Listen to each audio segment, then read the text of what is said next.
नमस्ते। कार्यक्रम सीधा कुरा जनतासँग हेर्नुको निमित्त टेलिभिजन सेट अगाडि बसिरहनु भएका इन्टरनेटको माध्यमबाट विश्वभर हामीलाई हेरेर बसिरहनुभएका सम्पूर्ण आदरणीय दर्शक महानुभावहरूलाई म रवि लामिछाने हार्दिक स्वागत तथा अभिवादन टक्राउँछु। समाचारहरूमा आए अनुसार नेकपाका दुई अध्यक्ष केपी ओली र प्रचण्ड बीच सहमति जुटेको छैन। केमा?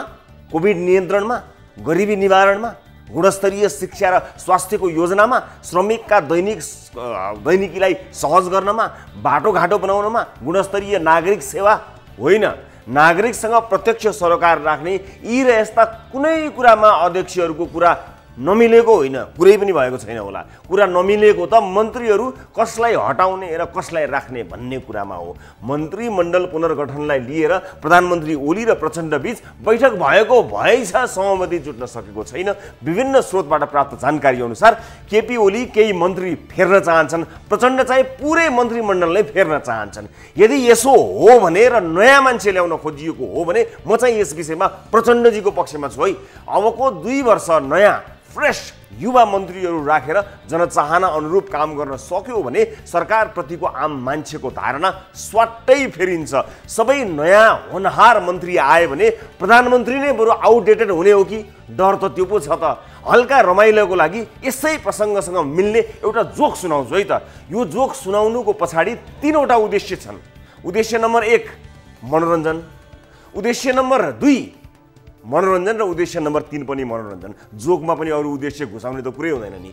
2 जना साथीहरू कुरा गर्दै थिए। एकले सोध्यो, यार तैँले तेरी प्रेमिकालाई रक्सी खान छोड भनेर उसले भनिन् छोडिदिइस्, चुरोट पिउन छोड भनेर भनिन् उनले छोडिदिइस्, खैनी गुट्खा खान छोड भनिन् छोडिदिइस्, जुवातास छोड भनिन् छोडिदिइस्, सारा नराम्रा बानी उनले भनिन् र छोडिदिइस्, तर लास्टमा उनैलाई चाहिँ फेरि किन छोडिदिइस्? जवाफमा अर्को साथीले भन्यो, यार म त यति असल र राम्रो मान्छे भइसकेपछि ऊभन्दा असल र राम्री नै पाउँछु होला कि भनेर उसलाई नै छोडिदिएँ। सायद सबै मन्त्री फेर्दा प्रधानमन्त्रीको बाध्यता पनि मैले भर्खरै उल्लेख गरेको प्रेमीको जस्तो हुने डर पो हो कि?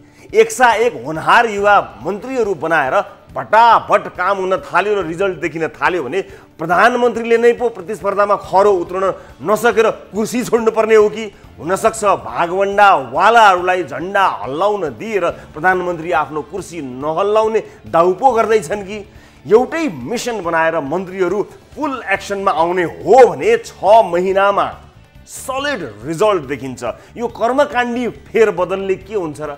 यो राष्ट्रको अमूल्य 2.5 वर्ष खेरै गयो त म भन्दिनँ, तर पुरापुर सदुपयोग चाहिँ भएन। हामी योभन्दा कैयौँ गुणा राम्रो गर्न सक्दछौँ। सत्तारूढ दलभित्रका कैयौँ युवा नेताहरू छन् जसले देश र जनताको आजको आवश्यकता तुलनात्मक रूपमा बुझेका छन्। ल नपत्याए पब्लिक डिबेटमा सरकारका मन्त्रीहरूलाई राखौँ र सँगै युवा पुस्ताका नेताहरूलाई राखौँ। प्रधानमन्त्रीको आशीर्वाद पाएर र प्रचण्डजीको छत्रछाया पाएर मात्रै मन्त्री पद पाएका कैयौँ मन्त्रीहरूले पानी माग्न पाउँदैनन्। युवा पुस्ताका नेतामा त्यति दम छ भन्ने मलाई लाग्दछ। तर चाकडीका भरमा र शीर्ष नेताको गुड बुकमा परेर मात्र मन्त्री हुन पाइने भएपछि कसले गर्छ इमानको राजनीति? कसले गर्छ जनताको सेवा? योगेश भट्टराईजी गोविन्द केसीको विरुद्ध उभिएर मन्त्री पद नै पाउन सफल हुनुभयो। वसन्त नेमाङ क्षमता हुँदै पनि प्रधानमन्त्रीको झुठो तारिफ गर्न बाध्य भइरहेका छन्। राम्रो काम गरिरहेका वसन्त नेमाङलाई थाहा भइसक्यो कि अब मन्त्रीमण्डल पुनर्गठन हुँदैछ जसमा कार्यक्षमता र पर्फर्मेन्स हेरिँदैन। राम्रो काम गर्दा गर्दै फालिएका गोकर्ण विष्ट जस्तो हुनुभन्दा प्रधानमन्त्रीको जय भन्नुमा कल्याण छ। संस्कार नै यस्तो भएपछि कसले काम गर्छ र? कोही ओलीका पोल्टामा लुटपुटिने, कोही प्रचण्डको तेल मालिस गर्ने, बाँकी 2-4 जना माधव नेपाल र झलनाथ खनालको सेवा गर्ने। यस्तो परिपाटीबाट बनेको मन्त्रीमण्डल कस्तो होला? तिहारमा देउसी खेल्या पैसा भाग लगाए जस्तो टाउके नेताका नजिक हुनेहरूलाई देशको मन्त्रालय जिम्मा लगाउँदा यो मुलुक टाट पल्टन्छ लेखेर राख्नु होला। कम्तीमा अब बन्ने मन्त्रीहरूले आफ्नो योजनाको खाका जनता समक्ष राखुन्, यो योजना पुरा गर्ने रोड म्यापको प्रेजेन्टेसन गरून्। हामी जस्ता सञ्चारकर्मीले सवाल जवाफ गर्न पाउने प्रावधान होस्। को कति पानीमा छन् 1 घण्टामा स्पष्ट गरिदिन सकिन्छ। तब न लोकतन्त्र। ओली प्रचण्ड माधव झलनाथको हुकुम प्रमाङ्गीबाट मन्त्री बन्यो, मिडियाबाट भाग्यो, न प्रगति गर्नुपर्ने न जवाफदेहिता चाहिने कस्तो मस्ती। बाबुको सम्पत्ति छोराछोरीले अंश भाग लगाए जस्तो प्रचण्डको भागमा 9 वटा कि कतिवटा मन्त्रालय, ओलीजीको भागमा 10 वटा कि कति मन्त्रालय अरे। अनि हामी जनताको भागमा चाहिँ के नि? गरिबी, बेरोजगारी, मूल्यवृद्धि, भ्रष्टाचार, बलात्कार, अन्याय अनि फेरि लोड सेडिङ। आउनु सुरु गरौँ जनताको चासो गुनासो र प्रश्न सहितको विशेष कार्यक्रम सीधा कुरा जनतासँग।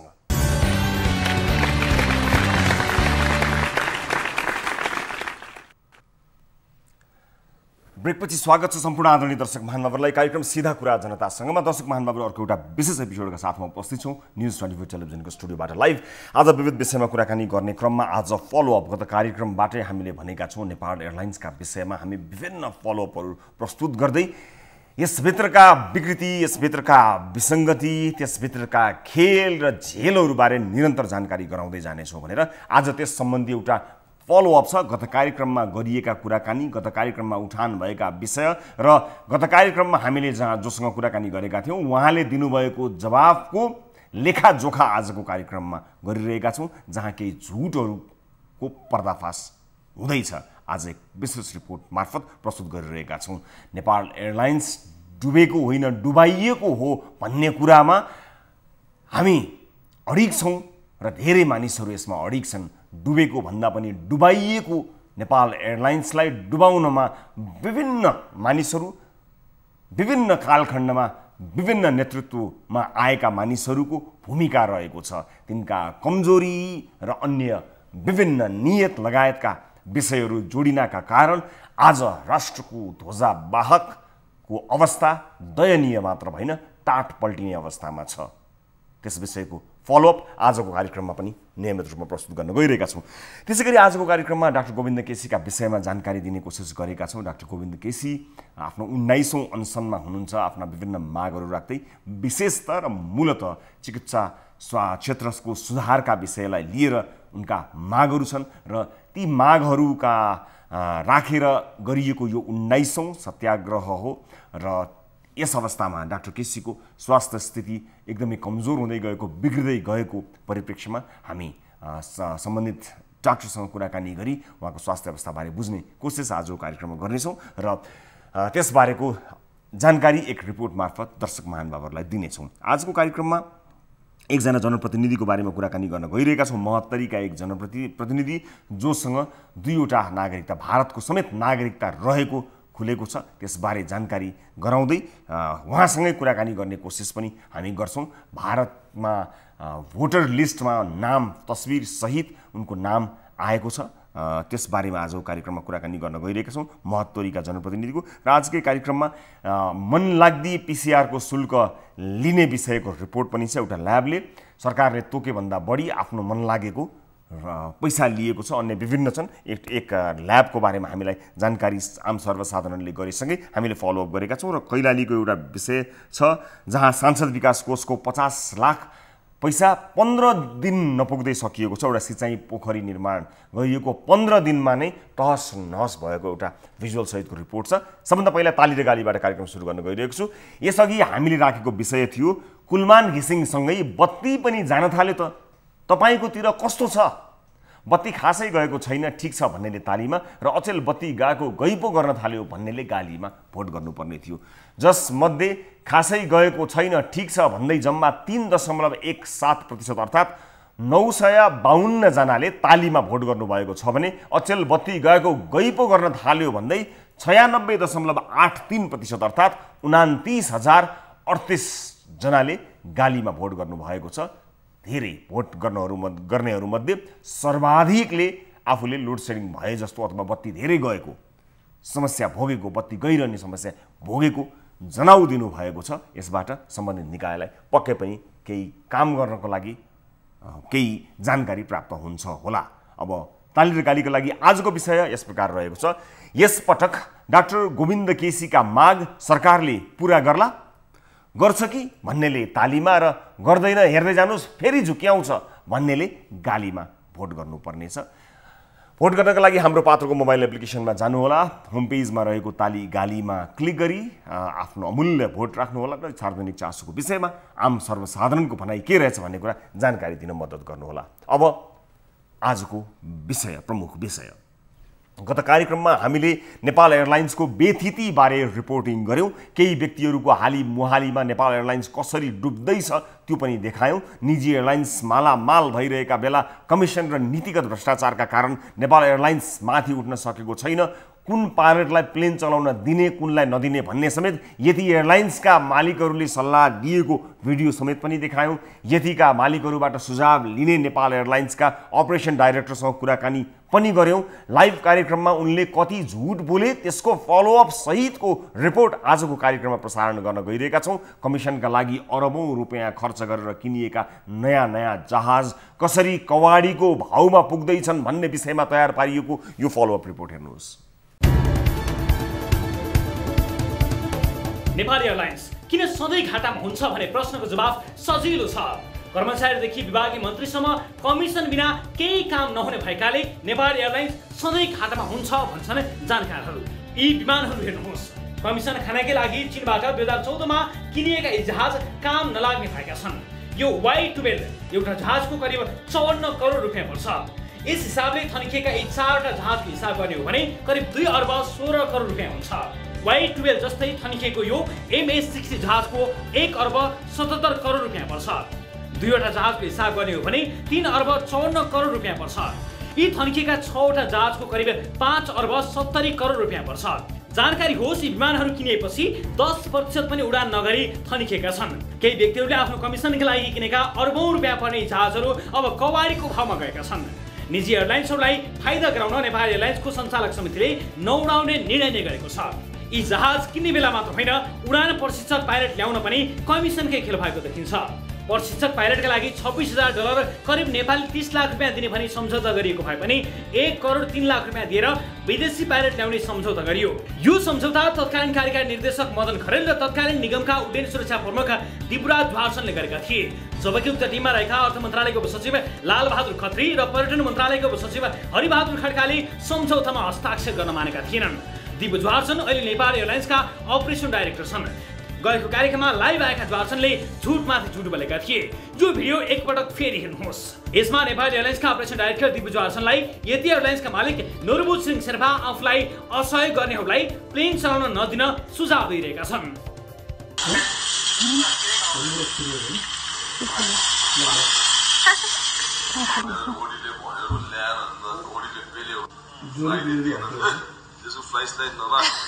यति गम्भीर कुरालाई दिपु ध्वारसनले भने मजाकमा खिचेको भनेर टाढी दिएका छन्। यो पनि सुन्नुहोस्। कसलाई उडाउन दिने नदिने भन्ने कुरा उहाँले आदेश दिनुहुन्छ र त्यो आदेशमा तपाईँ चल्नु हुँदो रहेछ। अब तपाईँहरू अब यस्तो साथीभाइ बिचको त्यसपछि एउटा सानो भिडियो क्लिपलाई लिएर मजाको विषयलाई लिएर एकदमै सिरियसली त्यो नै हो जस्तो गर्ने एउटा भान एउटा प्रमाण बिना चाहिँ त्यतिकै बोलिदिनुहुन्छ भन्ने मेरो पनि भन्नु केही पनि छैन। यस्तै लाइभ कार्यक्रममा उनले पाइलटहरू उड्न नमानेको कारण आफ्ना बाबु दाइ र आफन्तहरूलाई बढी घण्टा उडाएको बताएका थिए। एउटा बाध्यात्मक अवस्थामा म पनि त्यही थिएँ। अब मेरो बुवाले अब मलाई सहयोगको हिसाबले स्वरूपले ल अब हामी कोभिड पोजिटिभै भए पनि भयो, टेस्टिङ अलि ढिलो गरौँला, तर हामी लास्टसम्म सरकारले हामीलाई दिएको जुन यो फ्लाइटहरू छ, जुन उडानहरू छ, त्यसलाई चाहिँ सकुशल हामीले सघाउनै पर्छ भनेर PCR टेस्टिङलाई पनि 2-3 दिन उता धकालेर यो उडानहरू चाहिँ हामीले सकुशल चाहिँ सञ्चालन गरेका छौँ। हजुर। अब यसमा तपाईँले भन्नुभएको जस्तै डिएन राणा भन्नुहुन्छ होइन, डिएन राणाको कुरा सोध्नुहोस्, उहाँलाई पर्सनल फोन नम्बर दिउँला। उहाँको सुरुमा खुट्टा के अरे अलिकति फ्र्याक्चर पनि मर्केको पनि थियो। कतिसम्म भने उनले क्याप्टेन डिएन राणाको खुट्टा भाँचेको कारण उड्न नमानेको बताएका थिए। तर हामीले क्याप्टेन राणालाई सम्पर्क गर्दा उनले न आफ्नो खुट्टा भाँचिएको न त त्यस्तो रिपोर्ट नै गरेको बताए। यस्तै सोही अवधिमा सोल्टी होटलमा राखिएका 6 जना क्याप्टेनहरू क्याप्टेन राकेश राणा 24 घण्टा, सुभाष रिजाल 24 घण्टा, प्रशान्त राई 21 घण्टा, सञ्जय वैद्य 16 घण्टा, विशाल देवान 10 घण्टा र एसके देवाजुले 5 घण्टा मात्र जहाज उडाएका थिए। सोल्टी होटलमै बसेका सिनियर पाइलट सुभाष रिजाल दिपु ध्वारसनले भनेको कुरा गलत भएको बताउँछन्। पल्ट सोल्टी होटल लगिसकेपछि त्यहाँ जति उडाए पनि हुन्छ। अब हामीहरूले नमानेको भन्ने सन्दर्भमा खोइ अब त्यस्तो कुनै छ भनेदेखि उहाँहरूलाई माग्नुहोस् न। किनभनेदेखि हामीहरूले नमानेको भन्ने चाहिँ छैन, बरु उल्टो हो, नउडेकाहरूलाई चाहिँ म एउटा इन्स्ट्रक्टरको नाताले उडाउ भनेर 6 महिना नउडेकालाई पनि मैले उडाएको छु, त्यो पनि 6 महिना पछि। त्यसै कारणले यो नउडेको भन्ने चाहिँ प्रष्ट छुट हो त्यो। जबकि दिपु जुहारसनका बुबा क्याप्टेन एम प्रसाद जुहारसनले 87 घण्टा र दाइ बन्ने क्याप्टेन योगेश हिरासनले 98 घण्टासम्म प्लेन उडाएका थिए। कतिसम्म भने प्लेन उडाउनैका लागि सोल्टी होटल राखिएकै क्याप्टेन मुकेश गुप्ताले त दिपु जुहारसनलाई मेसेज नै गरी आफूलाई प्लेन उडाउन किन नदिएको भनी सोधेका थिए। यो मेसेज हेर्नुहोस्।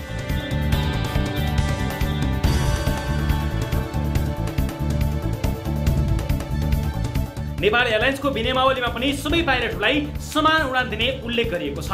लाइभ कार्यक्रममा जुहारसनले हामीले देखाएको डाटा गलत भएको भनेका थिए, तर अपरेसन विभागले नै प्रकाशित गरेको 37 दिनको फ्लाइट प्रोग्राम हामीसँग सुरक्षित छ।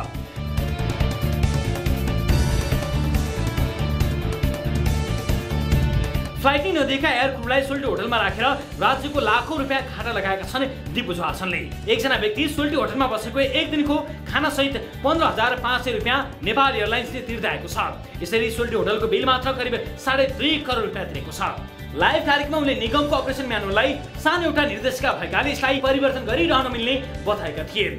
जबकि अपरेसन म्यानुअल विश्वकै हवाई नियम निकायको सर्वोच्च निकाय आइक्यूओको एनेक्स 6 अन्तर्गतको बाध्यकारी नियम हो।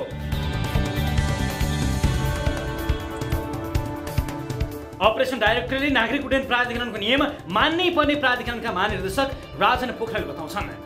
अपरेसन डाइरेक्टरले त्यो फलो नगर्ने भन्ने हुन्छ र? फलो नगर्ने भन्ने हुँदैन। यस्तै दिपु जुहारसन अपरेसन डाइरेक्टर भएपछि कुनै पनि विमान नउडाई विदेशी पाइलटलाई करोडौं रुपियाँ तलब बुझाएका छन्।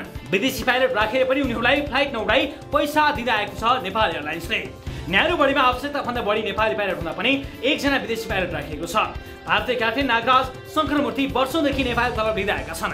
नागराज यस्ता पाइलट हुन् जसलाई यात्रु सहितको उडानमा ककपिटमा लिँदै सुरक्षामा गम्भीर लापरवाही गरेको भनी 2076 जेठमा नेपाल नागरिक उड्डयन प्राधिकरणले कारबाही गरेको थियो। तर यिनै व्यक्तिलाई दिपराज जुहारसनले एयरबस फ्लाइटको चिफ पाइलट समेत बनाएका छन्। जबकि नागरिक उड्डयन प्राधिकरणको नियममा यसरी कारबाही भएका व्यक्ति चिफ पाइलट बन्न अयोग्य हुन्छन्। दिपराज जुहारसन आफू प्रशिक्षक पाइलट बन्नका लागि मात्रै आवश्यकता नभएका नागराजलाई चिफ पाइलट बनाएका हुन्। अहिले भने अपरेसन डाइरेक्टर दिपराज जुहारसनलाई नेपाल एयरलाइन्सको सञ्चालक समितिको बैठकले सिधा कुरा कार्यक्रममा देखाएको विषयमा सोधपुछ गरेको छ। दर्शक महानुभावहरु, यस विषयमा हामीले आज पनि थप कुराकानी गर्न नेपाल एयरलाइन्सका अपरेसन डाइरेक्टर दिपुराज जुहारसनलाई सम्पर्क समेत गरेका थियौँ थप कुराकानीका लागि। आज आफ्नो नियमित फ्लाइट र अन्य काम भएको हुनाले कुराकानी हुन सकेन, जुन स्वाभाविक पनि हो। र दर्शक महानुभावहरु, नेपाल एयरलाइन्सका विषयमा हामीले यस कार्यक्रममा पटक पटक खबरदारी गर्दै आइरहेका छौँ र यसलाई लिएर सम्बन्धित निकायले कसरी आफ्ना कदमहरू अगाडि बढाउँछ त्यो हामी सबैको लागि चासोको विषय रहेको छ। विशेष गरेर यस्ता विषयहरू, यी प्राविधिक विषयहरू आम सञ्चारकर्मी अथवा आम मानिसले बुझ्ने विषयहरूभन्दा अलि परका विषयहरू हुन्छन्, किनभने केही प्राविधिक पाटाहरू हुन्छन् जसलाई सामान्य तवरले सामान्य मानिसले अथवा आम सर्वसाधारणले सजिलै बुझ्न सक्दैनन्। त्यसका बावजुद पनि हामीले केही कोसिस गरेका हौँ र यससँग जानकार मानिसहरूले त यसबारेमा अझ केस्रा केलाउन सक्दछन् र कुन किसिमको लापरवाही र कुन किसिमको मनोमानी चलेको छ भन्ने कुरा सजिलै अनुमान गर्दछन्। विभिन्न जानकारहरूसँग हामीले कुराकानी गरी एक सामान्य रिपोर्ट र सामान्य फलोअप मात्र प्रस्तुत गरिरहँदा यस किसिमका व्यथितिहरू देखिएका छन् भने प्राविधिक पक्षलाई राम्ररी बुझेका र यही विशेष गरेर एभिएसनमा नै आफ्नो जीवन समर्पित गरेका कयौं सिनियर पाइलटदेखि लिएर प्राविधिक रूपमा यसलाई बुझ्ने मानिसहरूले अझ कति मिहिन ढङ्गले यसलाई बुझ्न सक्लान् र कति सही तरिकाले यसलाई विश्लेषण गर्न सक्लान्। अब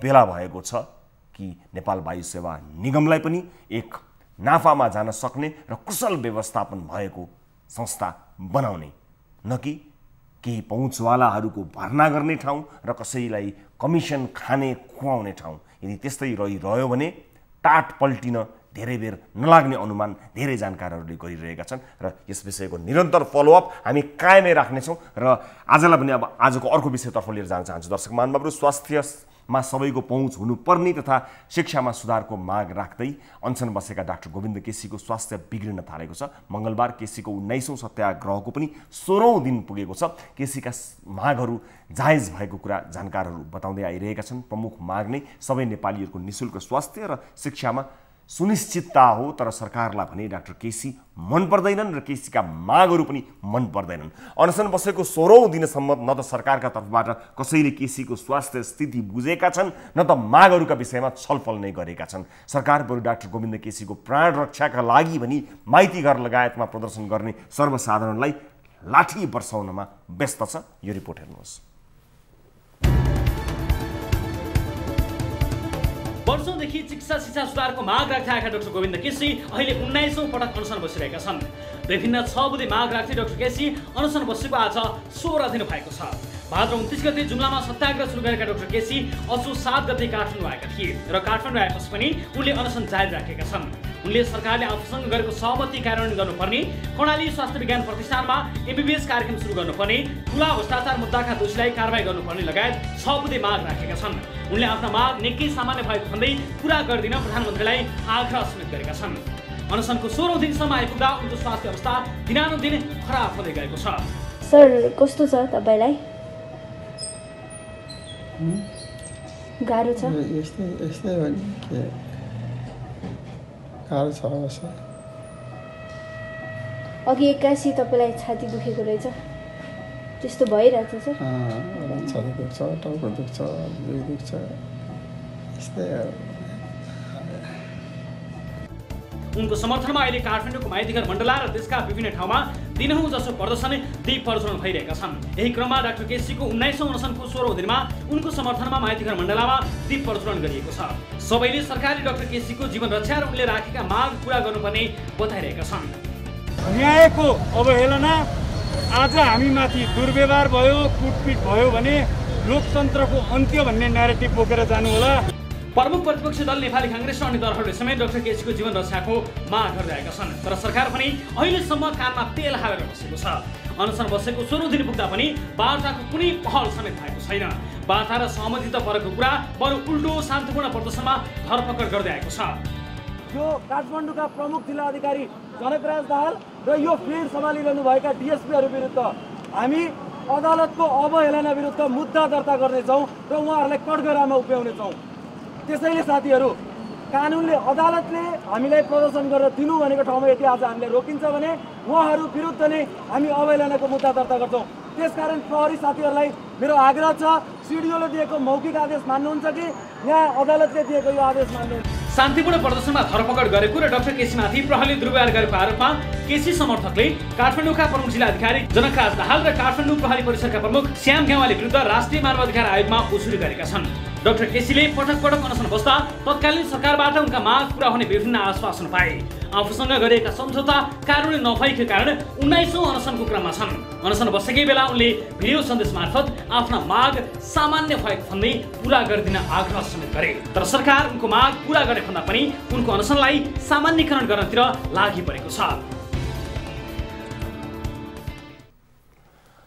दर्शक महानुभावहरू, एक भिडियो सन्देशमा एकदमै छोटो सन्देश डाक्टर केसीले दिनुभएको आफ्नो स्वास्थ्यको बारेमा हामीले यहाँहरूलाई यस रिपोर्टका दौरानमा प्रस्तुत गरेका छौँ। निश्चय पनि पटक पटक अनसन गरिरहनुभएका डाक्टर गोविन्द केसीको स्वास्थ्य एकदमै नाजुक अवस्थामा पुगेको छ। उहाँका हितैषी शुभचिन्तक र उहाँको यो अभियानमा साथमा रहनुभएका अन्य विभिन्न अभियन्ताहरूले पनि हामीलाई उहाँको स्वास्थ्य स्थिति जटिल हुँदै गएको जानकारी गराइरहनु भएको परिप्रेक्ष्यमा सरकारले उहाँको स्वास्थ्य स्थितिबारे जानकारी लिन, उहाँको स्वास्थ्य अवस्थाबारे गम्भीर हुन र त्योभन्दा पनि बढी उहाँका मागहरूमा गम्भीर हुनुपर्ने देखिएको छ। कसैले सोधखोज नगरेको जानकारी हामीलाई प्राप्त भएको छ। हामी आशा गर्दछौँ यस रिपोर्ट मात्र होइन, विभिन्न माध्यमहरूबाट आम सर्वसाधारणले मुलुकको स्वास्थ्य क्षेत्र र चिकित्सा शिक्षा क्षेत्रको सुधारका लागि गरिएका यी मागहरूलाई गम्भीरतापूर्वक लियोस् भनी राखिएको मागलाई सरकारले सुन्नेछ र डाक्टर गोविन्द केसीको स्वास्थ्यको अवस्थाका विषयमा कुराकानी गर्न हामीले टेलिफोन सम्पर्कमा ल्याउने कोसिस गरिरहेका छौँ। डाक्टर केसीको उपचारमा खटिएका डाक्टर सुभाष आचार्यलाई, उहाँसँग कुराकानी गरी उहाँको ताजा अवस्था के छ स्वास्थ्य भन्ने जानकारी लिने कोसिसमा हाम्रो टिम लागि परेको छ। उहाँसँग सम्पर्क हुने बित्तिकै हामी कुराकानी गर्नेछौँ। अहिले हामीसँग जानकारी आइसकेको छैन, तर हामी उहाँको ताजा अवस्थाबारे जानकारी लिन्छौँ। आम दर्शक महानुभावहरू जसले उहाँको स्वास्थ्य अवस्थाबारे जानकारी चाहनु भएको छ, मागिरहनु भएको छ, उहाँलाई उहाँको स्वास्थ्य अवस्थाबारे जानकारी दिने उद्देश्यले हामी कुराकानी गर्ने कोसिस गर्छौँ। टेलिफोन सम्पर्क हुन सकेको छैन। यस बिचमा कोही दर्शक हामीसँग आउनुभएको छ, म उहाँलाई स्वागत गर्छु। नमस्कार, कहाँबाट को बोल्दै हुनुहुन्छ? नमस्कार, म पोखराबाट बोल्दैछु बाबु। कहाँबाट बोल्दै हुनुहुन्छ? पोखरा कास्की के भन्छ, पोखरा गण्डकी अञ्चल। गण्डकी अञ्चल पोखरा। हजुर, के का लागि सम्झिनुभयो? पोखराबाट के विषयमा के गुनासो लिएर तपाईँले फोन गर्नुभयो, बताउनुहोस् न। म वृद्ध महिला हो बाबु, म 83 पुग्यो। 83। हजुर, के नाम तपाईँको आमा? मेरो लक्ष्मी देवी। लक्ष्मी देवी। लक्ष्मी देवी गुरुङ। हजुर, लक्ष्मी देवी गुरुङ। आमा के का लागि सम्झिनुभयो, के समस्या पर्यो भन्नुहोस् न। मैले खोइ तपाईँलाई धेरै सम्झ्यो, तपाईँको मैले धेरै सेयर पनि गर्यो। तपाईँको 2टा फोटो त मेरो आइप्याडमा छ के अरे, हो कि साथी बनेको हो कि कताबाट आएको नि त। हजुर, के छ, के का लागि सम्झिनु भयो आमा? के समस्यामा पर्नुभयो र? मलाई खै यस्तो भन्छ, त्यो बिरालु नदेखे या बाघ नदेखे बिरालु हेर, शत्रु नदेखे भाइ हेर भन्छ। त्यो वंशले लेखेको ठाउँमा मेरो नकारात्मक शब्दहरू लेखेको झन् उल्टो मेरो योगदान धेरै छ, उसको एउटा पैसाले योगदान छैन। अनि हो त्यो कुराहरू त्यहाँ मुद्दा पनि परेछ, तर झन् फसेर त उसलाई त्यहाँ मैले एउटा आत्मवृत्तान्त लेखेको बाबु। अलिकति बुझाउनुहोस् न, मैले बुझ्न सकिनँ, मलाई माफ गर्नु होला। के विषय के थियो, के समस्या? यस्तो थियो, यो विषय त धेरै छ, यो भाडा नदिनेहरू पनि। तर तपाईँ एकछिन राम्रोसँग मलाई बोलिदिनुहोस् त। मलाई धेरै पार्टी बोल्न मन लाग्यो। यहाँ पोखरामा आउँदा त्यो उत्तम भन्नेलाई मलाई भेटाइदियो भन्यो। त्यो पनि भेटाइदियो। भाडा के? भाडा सम्बन्धी, घर भाडा सम्बन्धी? घर भाडा सम्बन्धी एउटा र एउटा त्यो भाइ वंशलीमा नकारात्मक शब्द लेखेको के भनेको पैसामा तपाईँले घर भाडामा दिनुभएको कसैलाई? घर एउटा घर भाडामा दिए पनि दिएछैन। एउटा 5 वर्षलाई दिएको घर भाडा 5 वर्षलाई दिएको, पोहोरको जेठको 1 गते 5 वर्ष पुग्यो। हजुर, नछोडिकन झन् त्यो नाफा भएर घर लान्छु है भन्यो, लैजा भन्यो। हजुर, उसले हार्कलेर 1 लाख वर्षमा 1 लाख दियो, 5 वर्षमा 5 लाख दियो। हजुर, उसले महिनामा झन्नै 1 लाख पुग्न भाडा उठाउने रहेछ। अनि झन् घाटा भयो भनेर मैले तिमीलाई भनेको त छैन नि। सम्झौतामा जे लेख्यो त्यही हुन्छ भने बाबु कि के हो? ए, अनि आमा अरू तपाईँको छोराछोरीहरू, छोरा नातिहरू कोही हुनुहुन्न जसले यो हेरिरहनु भएको छ? अब यो उमेरमा हिसाब किताब तपाईँलाई त गाह्रो हुन्छ होला नि, 83 वर्षको हुनुभएछ। गाह्रो छ बाबु, छोरा छोरी सबै बेलायतमा छ। ए हजुर, यहाँ म एक्लै छ। मित्रलाई पुगाएर दिन गुजारेछ। अनि त्यसैको माथि हो त्यो भाइ वंशले लेखेकोमा मैले एउटा आत्मवृत्तान्त लेखेको थियो। हजुर, त्यसमा श्रीमानले अलिक तासमा खेल्छेर मैले त्यो अलिकति लेखेको, तर मरेको मान्छेले लेख भनेर लेखेको भन्छ। ए, म तपाईँको जिम्मेवारीमा आयो यो छोराछोरीहरूले भन्दा पनि यो भाडाहरू उठाउने जिम्मेवारी तपाईँको आयो। त्यो तपाईँले पाउनु भएन। जसलाई भाडा दिनुभएको थियो उसले सम्झौता अनुसार गरेन, दिएन, तपाईँलाई गाली गलौज गर्यो भन्ने तपाईँको गुनासो? गाली गलौज गर्ने। अनि के भन्छ अरे, झन् नाफा उसले वर्षमा 7-8 लाख खाने, मलाई वर्षमा 1 लाख दिने। अनि 5 वर्ष पुगेपछि 6 महिना थप्दै भन्थ्यो। मैले 6 दिन पनि थप्दैन भनेको त। घर गरेको नि बिदा दिएर पैसा धेरै लैदियो। अनि नत्र त्यसलाई थप्ने पनि थियो, म छुटेर घर पनि बिदा दिएँ, नथपिदिएको त। म त जान्छु, न्यायमा जान्छु भन्छ। के भनेको फट्ट कुरा गर्ने भनेको त। मलाई गाली गलौज गऱ्यो भनेर उहाँ वडामा 32 लाख घाटा पर्यो भनेर हालेर रहेछ। अनि त्यो वडाको आदेश राम्रै रहेछ। यसो गर्नुहुन्न। हस् आमा, हामी बुझ्छौँ यसबारेमा। आमाले भन्नुभयो, तपाईँले हामीलाई सम्झिनुभयो, तपाईँ आफ्नो समस्यामा पर्नुभएको रहेछ। अर्को पक्षको पनि कुरा के रहेछ बुझेर हाम्रा साथीहरू मार्फत, हाम्रा टिभी जर्नलिस्टहरू छन्, उहाँहरू मार्फत बुझेर आमालाई सक्दो सहयोग र मद्दत गर्ने, समन्वय गर्ने, सल्लाह दिने कोसिस हामी गर्छौँ। हामीलाई सम्झिनुभयो आफ्नो समस्या पर्दा, त्यसका लागि म आमालाई धेरै धन्यवाद दिन चाहन्छु। आमा तयारी गर्नुहोला, हामी सक्दो मद्दत गर्ने कोसिस गर्नेछौँ। तपाईँको सम्पर्कमा हाम्रा टिमका साथीहरू तुरुन्तै आउनुहुनेछ। भोलि नै तपाईँलाई सम्पर्क गर्नुहुनेछ र यसको यथार्थ कुरा बुझेर तपाईँलाई मद्दत गर्ने र यो समस्या समाधान गर्ने कोसिस हामी गर्नेछौँ। आमालाई धेरै धेरै धन्यवाद। र आजको अर्को विषयतर्फ लैजान्छु दर्शक महानुभावहरू। महोत्तरीको रामगोपालपुर नगरपालिका 5 का वडाध्यक्ष नै भारतीय हुन् कि नेपाली भन्ने दुविधा उत्पन्न भएको छ। महोत्तरीको रामगोपालपुर नगरपालिका 5 का वडाध्यक्ष जितेन्द्र चौधरी भारतीय नागरिक भएको भनी जिल्ला प्रशासनमा उजुरी पनि परेको छ। तर पनि वडाध्यक्षका विषयमा केही छानबिन भएको छैन, भइरहेको छैन। उनको नाम तस्बिर सहितको भारतीय मतदाता परिचय पत्र छ। इन्टरनेटमा हेर्ने हो भने पनि उनको नाम र फोटो भारतको निर्वाचन आयोगको मतदाता सूचीमा प्रष्ट भेटिन्छ। महोत्तरीबाट टिभी जर्नलिस्ट ललन मण्डलले पठाएको यो रिपोर्ट हेर्नुहोस्। महोत्तरीको रामगोपालपुर नगरपालिका 5 का वडाध्यक्ष जितेन्द्र चौधरी भारतीय नागरिक भएको भन्दै जिल्ला प्रशासन कार्यालय महोत्तरीमा उजुरी परेको 7 महिनासम्म पनि छानबिन भएको छैन। चौधरीको फोटोसहितको विवरण भारतको निर्वाचन आयोगको मतदाता सूचीमा देखिएपछि स्थानीय हरिश्चन्द्र ठाकुरले छानबिनको माग गर्दै जिल्ला प्रशासन कार्यालय महोत्तरीमा 2076 फागुन 6 मा उजुरी दर्ता गराएका थिए। यो भारतीय मतदाताको सूची हेर्नुहोस्। यहाँ जितेन्द्र चौधरीको फोटोसहितको विवरण छ, तर बाबुको नाम भने हिरा चौधरी उल्लेख गरिएको छ। यो नेपालको निर्वाचन आयोगले जारी गरेको मतदाताको नामावली। यहाँ उनका बाबुको नाम अनिल कुमार चौधरी छ। उजुरी परेर गते 2076 फागुन 8 मा उनको नाममा जिल्ला प्रशासन कार्यालयले पत्र समेत काटेको थियो, तर त्यसपछि उनीमाथिको कारबाही प्रक्रिया रोकिएको छ। तर वडाध्यक्ष चौधरीले आफूमाथि अनावश्यक टीका टिप्पणी भएको दाबी गर्दै आफू भारतीय नागरिक नभएको दाबी गर्छन्। तपाईको इन्डियामा भोटर आइडी छैन? जुन पेपर आएको थियो त्यसमा नामै गलत छ। मेरो नाम जितेन्द्र कुमार चौधरी छ। मेरो बुवाको नाम अनिल कुमार चौधरी छ। त्यसमा मेरो बुवाको नाम हिरा चौधरी लेखेको छ। मेरो नाम सीधा जितेन्द्र चौधरी लेखेको छ। तपाईले भोट दिनुभएको छ? हैन, अहिलेसम्म भोटै दिएको छैन। जुन आरोप आएको छ त्यो के छ? एकदम गलत आरोप छ, बेबुनियाद आरोप छ।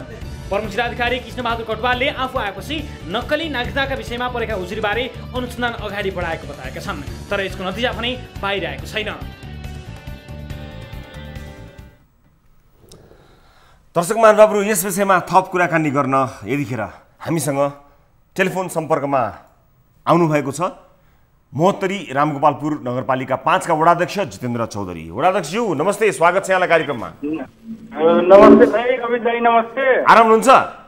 रामै छु हजुर। तपाईसँग पनि कस्तो कस्तो विषयमा कुरा गर्नुपर्ने लेखायो भने योभन्दा अगाडि बलात्कारको केस मिलाउने विषयलाई लिएर कुराकानी गर्न लेखाए रहेछ। कस्तो काम नलाग्ने विषय भनौँ न, अलिकति कहीँ पनि गर्व नलाग्ने विषयमा कुराकानी गर्न लेखेको रहेछ। यसपालि झन् तपाईँ भारतीय भोटर लिस्टमा तपाईँको नाम भएको, बुवाको नाम चाहिँ मिस्टेक रहेछ, त्यस्तो विषयमा कुराकानी गर्न लेखेको रहेछ। कस्तो संयोग पनि कस्तो, दुइटै गलत विषयमा कुराकानीमा दुइटै यस्तो गलत विषयमा कुराकानी गर्न जुरेको रहेछ।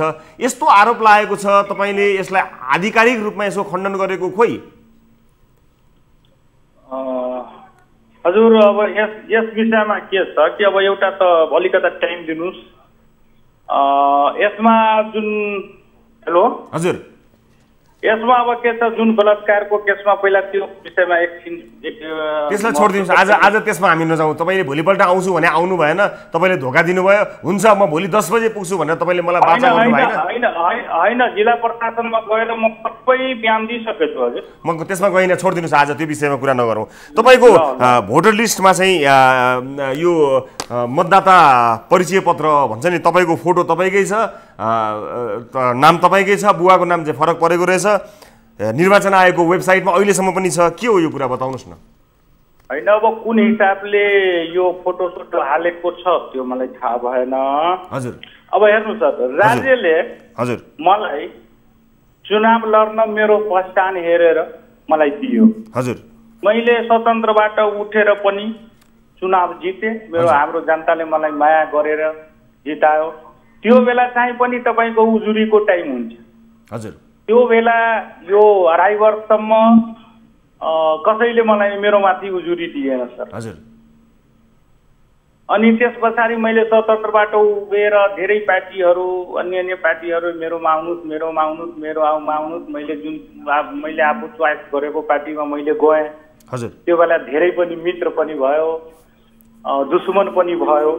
अब कुन हिसाबले यो हालेको छ अब त्यो मलाई त्यो विषयवस्तुमा मलाई अब तपाईको फोटो सहित तपाईको नाम जितेन्द्र चौधरीको फोटो सहित तपाईकै फोटो तपाईकै नाम तपाईको बुवाको नाम चाहिँ फरक परेको छ त्यसको कारण के होला भन्न सकिँदैन तर त्यसरी नाम अहिले पनि यो तपाईको मतदाता नामावलीमा तपाई निर्वाचन आयोग भारतको निर्वाचन आयोगमा अहिलेसम्म पनि एक्टिभ छ तपाईकै नाम छ अब तपाईले एउटा कुरा स्पष्ट गरिदिनु पर्यो भारतको मतदाता नामावली जुन राखेको छ भारत सरकारले आफ्नो निर्वाचन आयोगको वेबसाइटमा त्यहाँ मेरो तस्बिर र मेरो नाम राख्यो त्यो उनीहरूले गलत गर्यो भनेर तपाईले भन्न सक्नु पर्यो हामी भारतीय राजदूतावास मार्फत त्यसलाई भेरिफाई गराउँछौँ तपाईको कुरा सुनेपछि मात्र हामी त्यो प्रक्रियामा जान्छौँ त्यो सजिलो छ त्यो कुनै ठुलो कुरा होइन र तपाईले झुटो बोल्नु भएको रहेछ भने त त्यो त एउटा गम्भीर किसिमको एउटा नैतिक प्रश्न तपाईमाथि खडा हुन्छ हैन सर यसो छ कि मेरो यो चौथो जेनेरेसन छ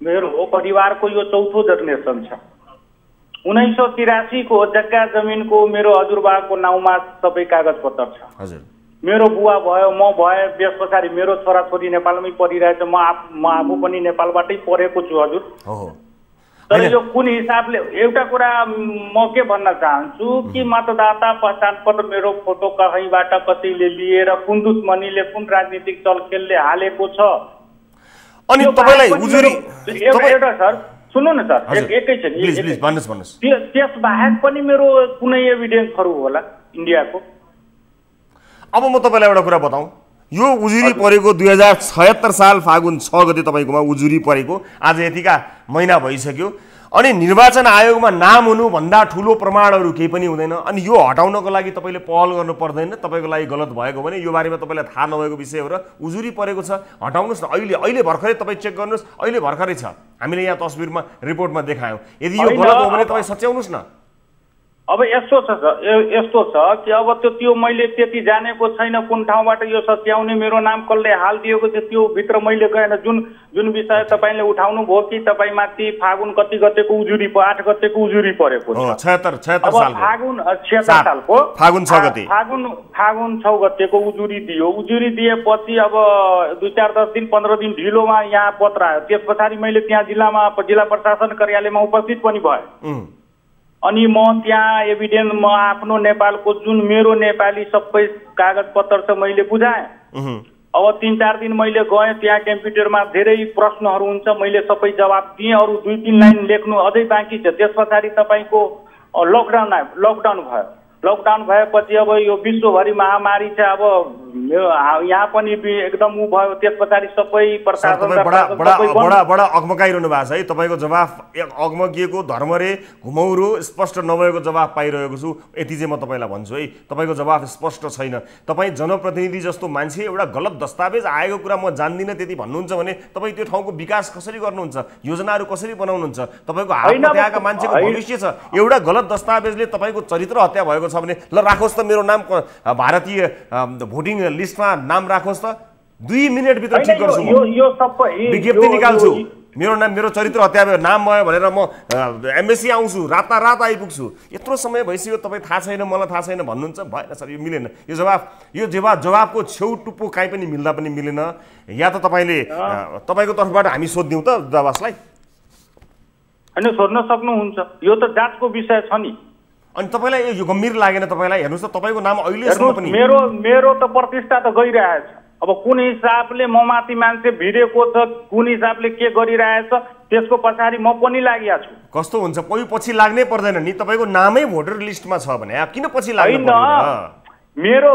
अहिले मेरो अनुहार हेर्नुस् त त्यो मेरो फोटो क्लियर पनि स्पष्ट पनि म न्यूज च्यानलहरुबाट म हेरिरहेछु त्यो स्पष्ट मेरो फोटो पनि छैन सर भोलि बिहानै तपाई भारतीय राजदूतावास तपाईलाई सिम्पल बताइदिन्छु भारतीय राजदूतावासमा कल गर्नु होला र बताउनुहोस् म यहाँको जनप्रतिनिधि हो मेरो नाम चाहिँ त्यसरी राखेको रहेछ निर्वाचन आयोगले तपाईहरुको सरकारले गम्भीर त्रुटि गरेको रहेछ त्यो मेरो फोटो र नाम हटाइदिनु पर्यो भनेर तपाईले भन्नुभयो भने उहाँले सजिलैसँग त्यसलाई भेरिफाई गर्नुहुन्छ उहाँले के डकुमेन्ट तपाईसँग वा कोसँग लिएर हालेको रहेछ त्यो रहेछ भने त्यहाँबाट हटिहाल्छ होइन रहेछ भने तपाई नै हो भनेर उहाँहरूले प्रमाणित गर्नुहुन्छ कि तपाईले झुटो बोल्नु भएको छ कि भारतको निर्वाचन आयोगले गलत गरेको छ कोही न कोही गलत छ यस्तो गम्भीर विषयमा तपाई जनप्रतिनिधि भएर चुप लागेर बसेर कहाँ हुन्छ र त्यसो गर्न तपाईले एउटा विज्ञप्ति पनि निकाल्नु भएको छ। लकडाउनको कारणले अब काठमाडौँ पनि अब यो भारतीय राजदूतावासमा काठमाडौँ छ, अब जान अब गाडी साडी बन्द थियो। अनि यो चाहिँ खुलेको छ। यो विषयमा म पनि गम्भीर भएको छु अहिले।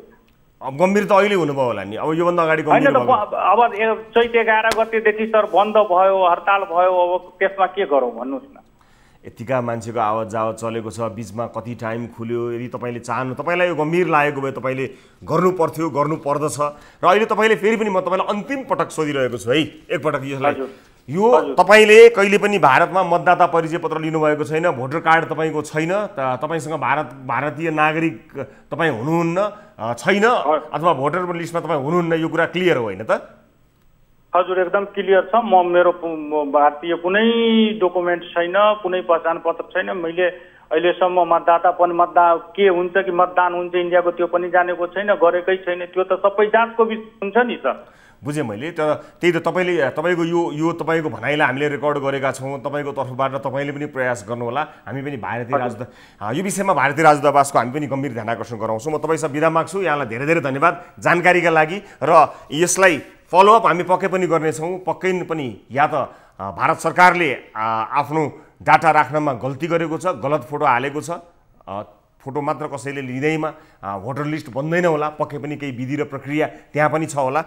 र यो विषयलाई लिएर म भारतीय राजदूतावास काठमाडौँको पनि गम्भीर ध्यान आकर्षण गराउन चाहन्छु। र जो कोहीले पनि हेर्नुभएको छ, त्यससँग सम्बद्ध हुनुहुन्छ भने कृपया यो रिपोर्टलाई लिएर भेरिफाई गर्नमा हामीलाई मद्दत गर्नुहोला। यो रिपोर्टको फलोअप गर्ने क्रममा हामी भारतीय राजदूतावासको जानकारीका लागि पनि अनुरोध गर्न चाहन्छौँ। यहाँ जुन जितेन्द्र चौधरी जसको फोटो र नाम मिलेको छ, तर उहाँको बुवाको नाम भने हीरा चौधरी लेखिएको छ भारतीय मतदाता सूचीमा, यसबारेको जानकारी यसै कार्यक्रम मार्फत पनि गराउनेछौँ। र फलोअप रिपोर्टसँगै हामी यसबारेको जानकारी हाम्रा आम दर्शक महानुभावहरूलाई दिनेछौँ। यतिखेर बेला भएको छ ब्रेकको। ब्रेकपछि अन्य विभिन्न रिपोर्टहरू सहित यहाँहरू समक्ष प्रस्तुत हुन्छौँ। न्युज 24 टेलिभिजनमा हेरिरहनु भएको छ कार्यक्रम सिधा कुरा जनतासँग।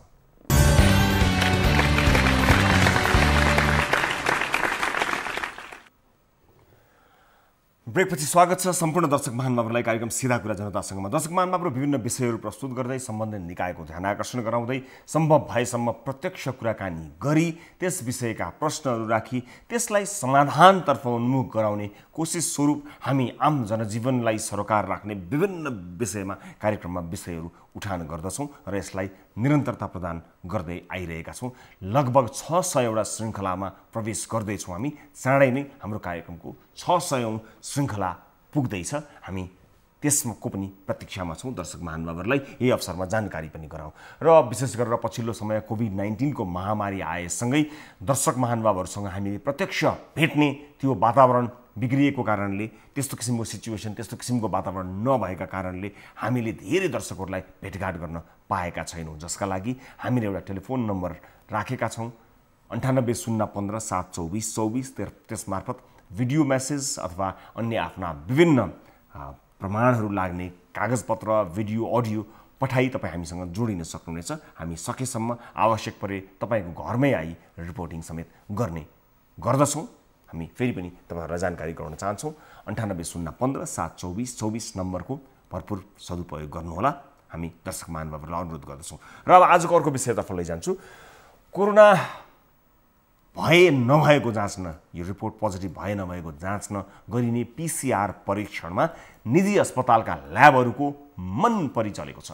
सरकारले शुल्कमा 5500 रुपियाँ शुल्क तोकिएको PCR परीक्षण अहिले सुरुवातमा त्यति भए पनि अहिले 2000 मा झरेको छ। तर सरकारले 2000 भने पनि केही प्रयोगशालाहरूले भने मनपरी रकम उठाइरहेका छन्। बुटवलमा त लायन्स क्लबको सहकार्यमा सञ्चालित नेसनल पाथ ल्याबको प्रयोगशालामा सरकारले तोकेभन्दा 1800 रुपियाँ बढी शुल्क लिन्छ। अनि भरतपुर स्थित चितवन मेडिकल कलेज फेरि स्वाब कलेक्सन शुल्क भन्दै 2000 मा थप 500 रुपियाँ पनि लिएको पाइएको छ। त्यस अस्पतालले कोरोनाको महामारी सर्वसाधारण लुट्ने माध्यम बने जस्तो देखिएको छ। यी प्रयोगशालाहरूका विषयमा तयार पारिएको यो रिपोर्ट हेर्नुहोस्। सरकारले निजी अस्पतालका प्रयोगशालाहरूमा समेत निश्चित मापदण्ड बनाएर सरकारी दर रेटमा कोरोना परीक्षणको अनुमति दिएको थियो। सरकारले PCR प्रविधिबाट कोरोना परीक्षण गरेको 5500 रुपियाँबाट घटाउँदै अहिले 2000 रुपियाँमै कोरोना परीक्षण गर्न सक्ने व्यवस्था गरेको छ। साथै सम्पूर्ण प्रयोगशालाले 2000 रुपियाँमा नै कोरोना परीक्षण गर्नुपर्छ। तर केही निजी प्रयोगशालाहरूले भने मन परी शुल्क लिइरहेका छन् र सरकारी निर्देशनको खिल्ली उडाइरहेका छन्। घटना नम्बर 1, हामीलाई रूपन्देहीबाट एकजना दर्शकले बुटवलको ट्राफिक चोकमा रहेको नेसनल पाथ ल्याबले PCR परीक्षण गर्दा 3800 रुपियाँ लिने गरेको गुनासो पठाए। उनले पाथ ल्याबमा फोन गरेर PCR परीक्षणको शुल्कबारे जानकारी लिँदा 3800 रुपियाँ लाग्ने बताए। अझ सरकारले तोकेको मूल्य सरकारी प्रयोगशालालाई मात्रै भएको भन्दै आफ्नो निजी प्रयोगशाला भएकाले 3800 रुपियाँ लाग्ने बताए। यो सुन्नुहोस्।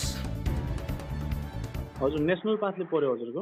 हो सर, हो भन्नु त। हाम्रोमा चाहिँ PCR टेस्ट गराएको कति हो अहिले?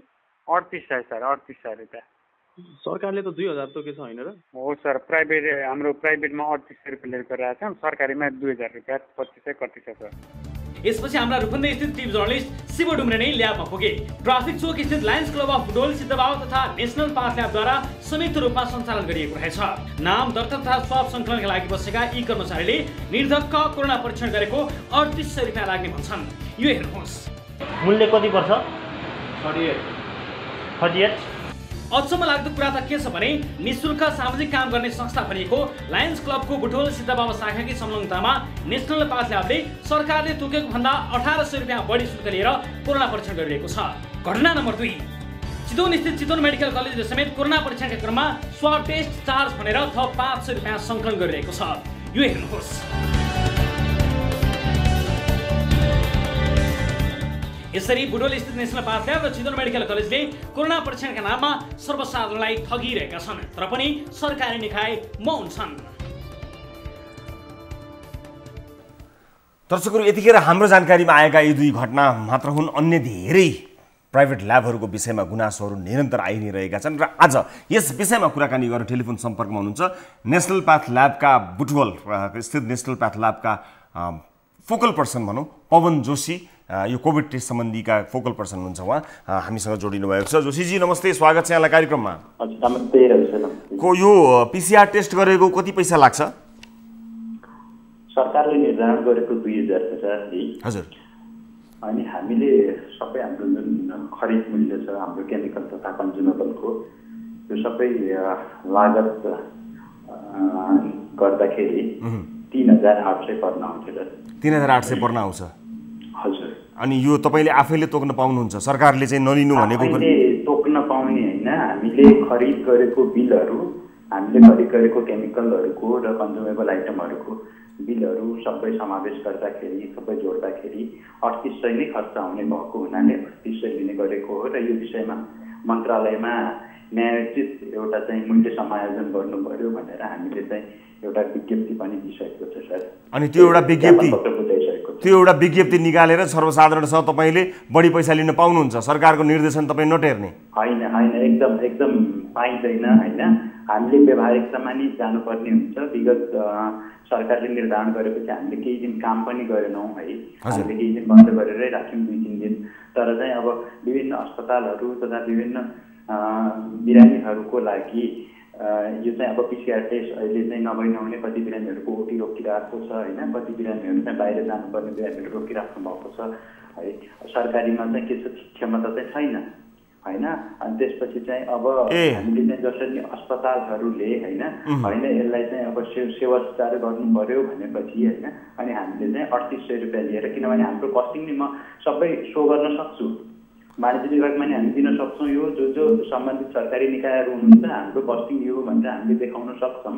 त्यो कुरा चाहिँ हामीले चाहिँ अब कस्टिङ भन्दा मुनि गएर त सर कसरी काम गर्नु? अनि तपाईँलाई के भयो, परीक्षण गर्न सक्नुहुन्न सरकारले दिएको भयो भने तपाईँलाई गर्नै पर्नुपर्छ भन्ने बाध्यता त छैन होला? हामी सक्दैनौँ भनेर नगर्नेहरू त धेरै छन्। अनि तपाईँले सरकारले भोलिको दिन नगर्नुहोस् भन्यो भने हामी नगर्नुहोस् भनिसक्यो, 2000 भन्दा बढी नतिर्नुहोस् उपभोक्तालाई भनिसक्यो। सरकारले भनेभन्दा बढी पैसा तपाईँले लिनु भनेको ठगी हो सर। आम मान्छेलाई तपाईँहरूले ठगिरहनु भएको छ, लुटिरहनु भएको छ तपाईँले। कुरा एउटा कुरा म के भन्न चाहन्छु भनेपछि यदि सरकारले हामीलाई केमिकल कन्ज्युमेबल हाम्रो सर तपाईँ भन्न चाहने तपाईँ तपाईँ कुन अथोरिटी लिएर तपाईँको इच्छा तपाईँको मनमानी चलाउनुहुन्छ? को हो र तपाईँ? होइन, मैले मनमानी चलाएको होइन। मनमानी किन होइन? सरकारले एउटा रोड तोकेको छ, आम सर्वसाधारण मान्छेहरू बाध्य छन् भन्दैमा त्यो बाध्यताको फाइदा उठाएर तपाईँले 3800 लिन पाउनुहुन्छ। तपाईँहरूलाई त कारवाही हुनुपर्छ इमिडिएटली।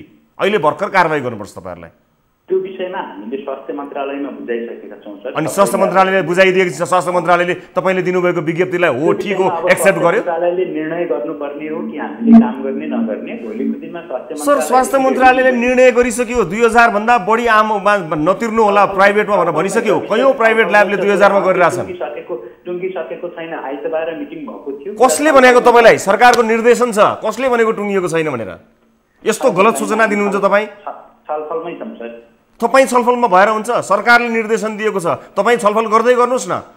छलफल भएर आम सर्वसाधारणलाई प्रेस मिटमा जागेश्वर गौतमजीले भनिसक्नु भएको छ, सरकारको तर्फबाट लिखितमा आइसक्यो, मौखिकमा आइसक्यो। अनि तपाईँहरू पब्लिक सबै अवेर छन्। तपाईँहरूलाई चाहिँ हामीले विज्ञप्ति एउटा दिएको छौँ, सरकारलाई हामीले ज्ञापन पत्र पुगाएका छौँ भनेर तपाईँले त्यसो भन्न पाउनुहुन्छ र अनि फेरि तपाईँहरूले के भनिरहनु भएको छ आम सर्वसाधारणलाई फोन गर्नेलाई भने सरकारी ल्याबमा मात्रै त्यति हो, प्राइभेटमा भन्नुभएको छ। यस्तो मिसलिड, यस्तो गलत सल्लाह दिन पाउनुहुन्छ र व्यापार गर्ने यो तरिका गलत भएन तपाईँहरूको? हामीले त्यसरी चाहिँ क्लियरली सरकारीमा यति हो भन्दा नि हाम्रो चाहिँ लागत खर्च यति पर्ने भएको हुनाले यतिमा गर्न सकिन्छ। नो, तपाईँको फोनमा हामीले आज कल गर्दाखेरि सरकारीमा चाहिँ त्यति हो तर प्राइभेटमा हामी 38 लिन्छौँ भनेर भन्नुभएको छ। त्यस्तो गलत सूचना दिन पाउनुहुन्न तपाईँले। लागत खर्च त्यति पर्ने भएको हुनाले हामीले चाहिँ त्यो भनेको हो। लागत खर्च तपाईँको कति पर्छ भन्ने कुरा सरकारलाई थाहा छैन र त्योभन्दा सस्तोमा हुन्छ भन्ने समेत भनिरहेका छन् मान्छेहरूले। त्यो देखाउनु पर्यो सर, हामीले नि त त्यो देखाउन सक्छौँ नि। मैले यो कुरा बुझिनँ सर, तपाईँले जोड जबरजस्ती गरेर हुन्छ र के यो जिद्दी बालकले जस्तो तपाईँले जोड गरेर हुन्छ र सरकारको निर्देशन नमान्ने तपाईँ को भने? होइन, हामीले त नमान्ने त भनेकै छैनौँ नि। कसरी त? अझ तपाईँहरूलाई त लायन्स क्लबले सपोर्ट गरेको छ होइन? तपाईँहरूलाई त लायन्स क्लबले पनि सपोर्ट गरेको छ नि तपाईँहरूलाई त। लायन्स क्लबले हामीलाई चाहिँ भवन त्यहाँ तपाईँहरू चाहिँ काम गर्नुहोस् भनेर सपोर्ट गरेको। जे होस् न, तपाईँले सपोर्ट त पाउनु भएको छ नि। ओभरअल तपाईँको चाहिँ नि बटम लाइनमा त सपोर्ट त पाइरहनु भएको छ नि। अरू जस्तो होइन नि, तपाईँ त उल्टो सपोर्ट कुनै न कुनै रूपमा सपोर्ट पाइरहनु भएको छ नि। त्यो त बटम लाइनमा एड हुने कुरा हो नि। चाहे भवन नै तपाईँले लायन्स क्लबले सपोर्ट नगर्नु पर्यो, तपाईँहरूले त लायन्स क्लब जस्तो संस्थाको पनि बदनाम गर्न खोज्नुभयो यहाँ त। हजुर, फाइनेन्सियली त्यहाँबाट चाहिँ सपोर्ट होइन सर, होइन वाट एभर कुनै न कुनै सपोर्ट त छ होला नि। हजुर, कुनै न कुनै सपोर्ट त पाइरहनु भएको छ तपाईँहरूले। हामीले उहाँहरूको भवन चाहिँ प्रयोग गरिरहेको छ। अनि त्यो ठुलो सहयोग होइन त? त्यो कति तिर्नु पर्छ तपाईँहरूले? हजुर, अनि त्यो सहयोग नभएको भए झन् तपाईँहरू कति कष्ट अझ थप्नुहुन्थ्यो होला। तपाईँहरू त आम सर्वसाधारणबाट लिनु हुँदो रहेछ सर। यो गलत हो, तपाईँले यसलाई एक्सेप्ट गर्नु होला। तपाईँले गर्न पाउनुहुन्न। तपाईँलाई अहिले भर्खरै कारवाही हुनुपर्छ। सरकारको निर्देशन, यो नीति नियममा चलेको राज्य हो भने तपाईँलाई अहिले भर्खरै इमिडिएटली कारवाही हुनुपर्छ। र आज भर्खरै पनि तपाईँले हेर्न पढ्न भ्याउनु भएको छ कि छैन थाहा छैन। यसरी मनपरी लिने ल्याबहरूलाई, प्राइभेट ल्याबहरूलाई तुरन्त कारवाही गर्नु भनेर स्वास्थ्य मन्त्रालयले गृह मन्त्रालयलाई पत्राचार गरिसकेको छ। तपाईँ अहिले भर्खरै कारवाहीमा पर्नुहुन्छ सर। हेर्न पाउनु भएको छैन सर, यो गलत हो। यो लिन पाउनुहुन्न तपाईँले। कानुनी रूपमा सरकारले जे भने त्यसले मान्नुहुन्छ। सरकारको निर्देशनलाई अटेरी गर्ने अधिकार तपाईँहरूलाई छैन। प्लिज नगरिदिनु होला। यस्तो गर्न सक्नुहुन्न भने अरू सेवाहरू दिनुहोस्, जुन सेवाहरू तपाईँ दिँदै आउनु भएको छ। जुन यो सरकारले नभनेको चिज आम मान्छेहरू बाध्यता छ, मान्छेको बाध्यताको तपाईँहरूले फाइदा उठाउन पाउनुहुन्न। पिरियड। प्लिज यस्तो नगरिदिनु होला। हाम्रो यहाँहरूलाई अनुरोध छ। यो अनुरोध मात्र होइन, तपाईँ यसै पनि कारवाहीको हकदार हुनुहुन्छ जस्तो लाग्छ मलाई। अब कसरी जानुहुन्छ त अगाडिको दिनहरूमा? अब कसरी जानुहुन्छ? यसैलाई कन्टिन्यू गर्नुहुन्छ कि 3800 नै पर्छ हाम्रो भन्नुहुन्छ कि पब्लिकलाई रङ इन्फर्मेसन दिँदै जानुहुन्छ कि अथवा सरकारले भनेअनुसार 2000 मा गर्नुहुन्छ? एकचोटि मन्त्रालयसँग भोलि छलफल गर्छौँ अनि त्यही अनुसार अगाडि बढ्छौँ। त्यतिन्जेलसम्म चाहिँ के गर्नुहुन्छ? 3800 उठाइरहनुहुन्छ मान्छेहरूबाट? त्यतिन्जेलसम्म भोलि नै छलफल गर्ने हुनाले जबसम्म चाहिँ मन्त्रालयबाट निर्णय आउँदैन तबसम्म चाहिँ हामी स्याम्पल कलेक्सन गर्दैनौँ। गर्नुहुन्न? एकदम गर्दैनौँ। अथवा 2000 मा हामी गर्न सक्छौँ भन्न चाहिँ सक्नु भएन तपाईँले होइन? सरकारले भनेको 2000 मै हामी गर्छौँ भन्न सक्नुहुन्न तपाईँ? गर्न नसकिने कुरा सर। मैले चाहिँ अब जुन मेरो लागत नै उठ्दैन त्यो कस्टिङमा त गर्न सकिँदैन। अनि स्वास्थ्य मन्त्रालयले कसरी दियो होला त तपाईँलाई 2000 गर भनेर? के कसैको लागतै नउठ्ने अन्य अस्पतालहरूले कसरी गरिरहेका छन्? स्वास्थ्य मन्त्रालयले कसरी निर्धारण गर्यो भन्ने कुरा हामीलाई केही नै सो गरेको छैन होइन। अरू पनि त प्राइभेट हस्पिटलहरू छन्, प्राइभेट ल्याबहरू छन् जसले सरकारको नीति नियमलाई मानेका छन्। तपाईँले मात्र धान्न नसक्ने के लाग्नु भएको छ र तपाईँले त्यस्तो? त्यो हामी देखाउन सक्छौँ, हाम्रो सबै बिलहरू सो गर्न सक्छौँ होइन। सर हामी घुमिफिरी जति कुरा गरे पनि जति हेर्नुहोस् ब्याक एन्ड फोर्थ हामीले सेम कुरामा हामीले टाइम गरिरहेको छौँ। सरकारले दिएको निर्देशन मान्न नमान्ने तपाईँको मको हामी कोही पनि होइन। सरकारले भोलि पुनरावलोकन गर्यो, अर्को निर्देशन दियो भने तपाईँको ल्याबमा 3800 रुपियाँ बुझाउला। सरकारले 20,000 1 लाख रुपियाँ तिर्नुपर्छ भन्यो भने मान्छेहरू घर खेत बेचेर लाखै रुपियाँ तपाईँलाई बुझाउन आउलान्, मजाले लिनु होला। तर अहिले सरकारले मात्र 2000 भनेको छ। सो 2000 भनेको 2000 हो, 2001 पनि होइन sir. Thank you so much समयको लागि सरलाई धेरै धेरै धन्यवाद। दर्शक महानुभावहरू, यो विषयमा अन्य प्राइभेट ल्याबहरूको बारेमा पनि कुराकानी भइ नै रहेको छ। हामीलाई जानकारी आएको यो ल्याबको विषयलाई लिएर हामीले कुराकानी गऱ्यौँ। आम सर्वसाधारण जति पनि सेवाग्राहीहरू हुनुहुन्छ उहाँहरूको जानकारीका लागि पनि यो महत्त्वपूर्ण रह्यो होला। तर विभिन्न बाध्यताका कारणले गर्दा मानिसहरू विभिन्न परिबन्धमा परेर जति परे पनि तिर्नुपर्ने अवस्था सृजना भएको छ। विभिन्न सामाजिक कारणहरू छन् त्यहाँ, रोजगारदाताहरूले अनिवार्य गरेका कारण अथवा कतिपय अवस्थामा घरमा छिर्नका लागि त्यस्तो बाध्यात्मक परिस्थितिका कारण मानिसहरूले केही पैसाको मुख नहेर्ने अवस्था छ। तर सबैको आर्थिक अवस्था बिग्रिएको यो बेलामा सरकारको निर्देशनलाई अटेरी गर्ने छुट कसैलाई पनि छैन। अब आजको अर्को विषय यहाँहरु समक्ष प्रस्तुत गर्छु। सरकारले विकास निर्माणका लागि विनियोजन गरेको बजेट असार मसान्तमा हतार भुक्तानी गर्न असार सुरु भएपछि मात्रै संरचना निर्माण गर्न सुरु गरिन्छ अनि असार मसान्तमा सबै सेटिङ मिलाएर भुक्तानीका लागि चेक तयार हुन्छ। यही नियति भोगेको छ कैलालीको चुरे गाउँपालिका 1 मा सांसद विकास कोषबाट प्राप्त 50 लाख रुपैयाँ बनेर 15 दिनमै भत्किएको सिंचाई पुलले। असारको अन्त्यमा काम सुरु सिंचाईको यो पोखरी माफ गर्नु होला मैले सिंचाई पुल भनेर भनेछु, यो सिंचाईको पोखरी हो। असारको अन्त्यमा काम सुरु भयो अनि भदौमा निर्माण सकियो। स्थानीयले सिंचाईका लागि पोखरीमा पानी राख्न सुरु गरेकै दिन पोखरी भत्कियो। कैलालीबाट टिभी जर्नलिस्ट हिक्मत रावलले पठाएको यो रिपोर्टमा स्पष्ट देख्न सक्नुहुन्छ। यो रिपोर्ट हेर्नुहोस्। यो दृश्य हेर्नुहोस्।